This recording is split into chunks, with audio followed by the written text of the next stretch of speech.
Hello my friends and welcome back. Thank you very much for being with me again today. An update from the Ukraine war or Ukraine front. The Ukrainians launched more drones overnight attacking Russia than the Russians launched towards Ukraine. Well, that's a second for me.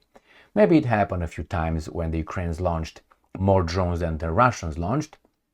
I'm talking about the big drones, not the little drones. All right, which are hundreds every day, or maybe thousands launched. Nevertheless, what's going on here? The Ukrainians attack Moscow again, according to the Russians. Putin visits Kursk Oblast. The Ukrainians hit a, they call an arms manufacturing company. Let me see how they call it. They call it an defense industry plant, or a plant manufacturing military components. I'm going to show you where that is. And then, as I said many times before, the West should be concerned with Ukraine's willingness and ability to assassinate people even in the West. Remember when those two guys were assassinated, the Indian guys were assassinated in Canada and in the United States of America, allegedly by the security forces of India, those separatists. Canada said that you can't do this, it's democracy, you can't do this, India. Now, this former official from Viktor Yanukovych's legitimate government of Ukraine in 2014, that was toppled through a coup d'etat with the foreign services. This guy was assassinated in Madrid, Spain, after he dropped his children to school. So the suspects are at large. I would like to hear the European Union pointing the finger at Zelensky Stein if they dare, and tell this is a democracy, you can't do this in our country. As Canada told India, remember, about that assassination that was blamed on the Indian services, foreign services, security services. All right, let's start with the first topic. Ukrainska Pravda. Over 150 drones attack Russia. Defense industry plant likely targeted. So this is from Wednesday, May 21st, 2025 at 9 a.m. And they say that the Russian Defense Ministry has claimed that 150 drones have attacked Russian oblast, plural. Restrictions have been imposed at airports and facilities have been damaged in the town of Bolkov in Oryol Oblast, where a semiconductor device plant is located. All right, let me show you where that is located. And that is right here. You see that? Okay. Where is that located? Well, I'm going to show you on another map as well. But in the big scheme of things, here is the border with Ukraine. All right. This is Bryansk Oblast, this is Oryol, and this is Moscow. So here, this is the plant, this is the location. I was looking for the plant, and the only thing I could find was this right here. I'm sorry, right here. I don't know if this is the plant because I don't, right there, I don't read. It's closed, so I don't know, opens 8 a.m. I don't know if this is the plant or not, but looks pretty modern that could be the one that was attacked, because other than that, I don't see anything here. Could that be a church? Yeah, that's a church over there. I don't think that was the one, obviously.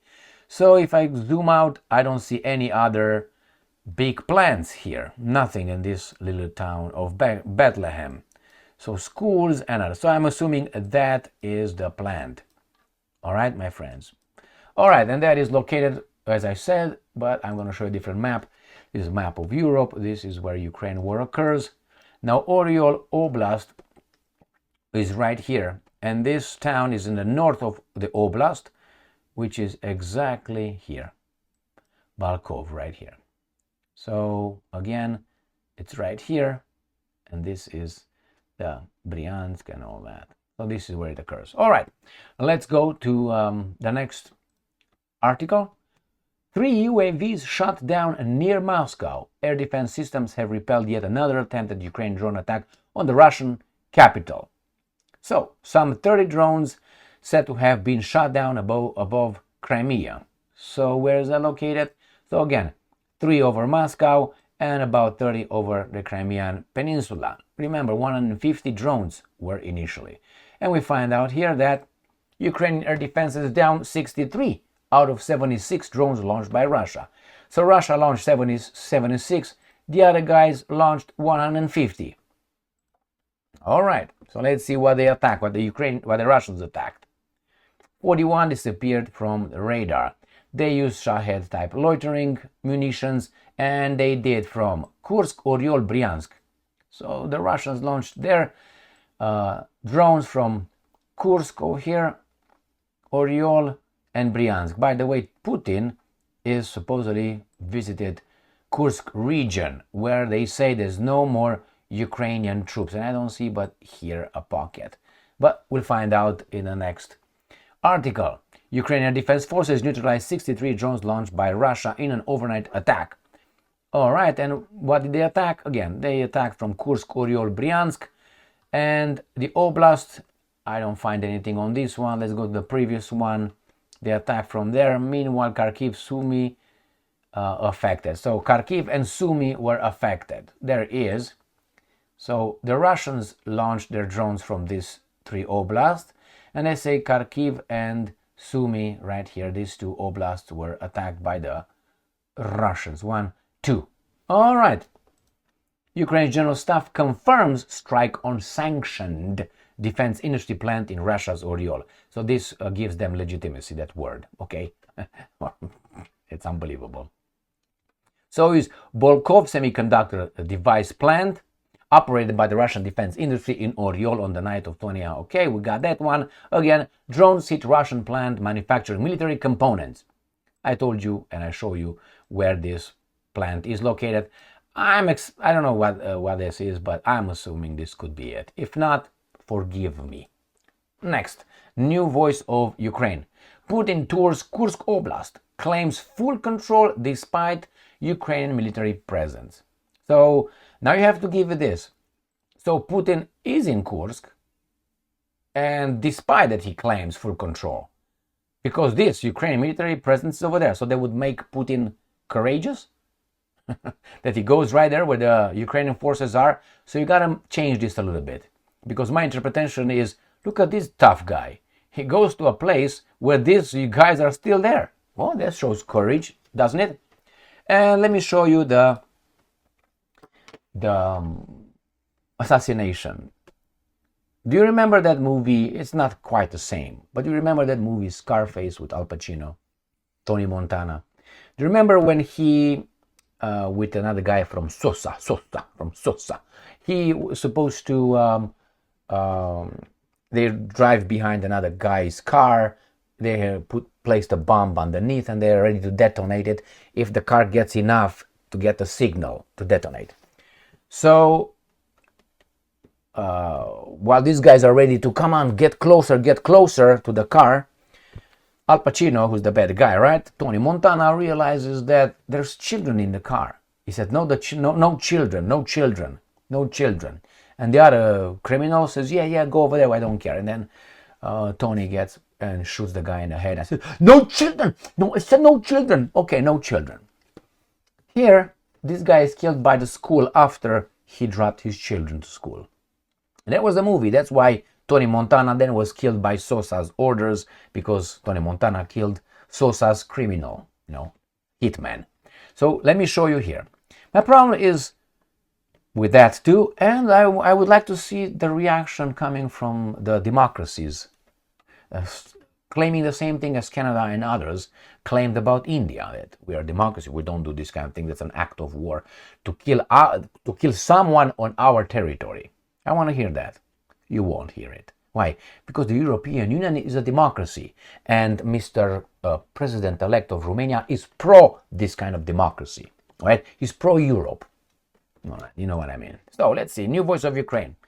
The fixer gets fixed. See, there's no hard feelings here. Ex-Yanukovych aide Portnov shot dead in Madrid. Not so safe house. Portnov killed near school after dropping off kids. This guy. Former advisor to the exiled Ukrainian President Viktor Yanukovych was killed in Madrid near the school where he had just dropped off his children on May 20th. The killing took place at 9:15 a.m. when Pokrov was ambushed by 2 or 3 attackers while driving a dark-colored Mercedes.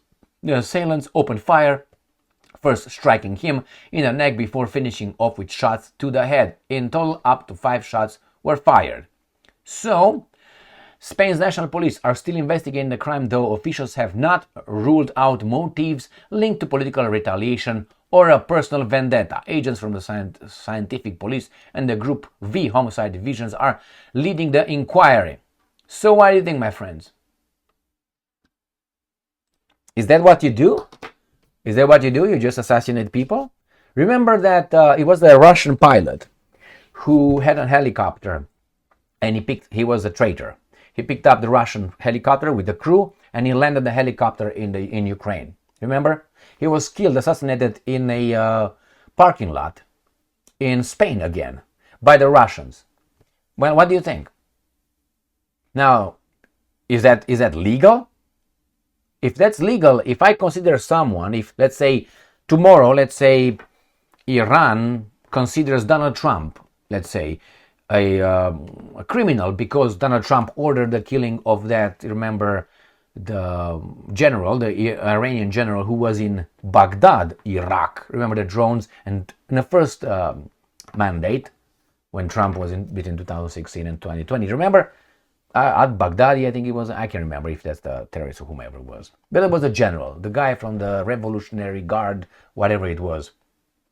And Trump is boasting. Now, if the Iranians consider that an act of terror against their own general, are they entitled to return the service or the favor?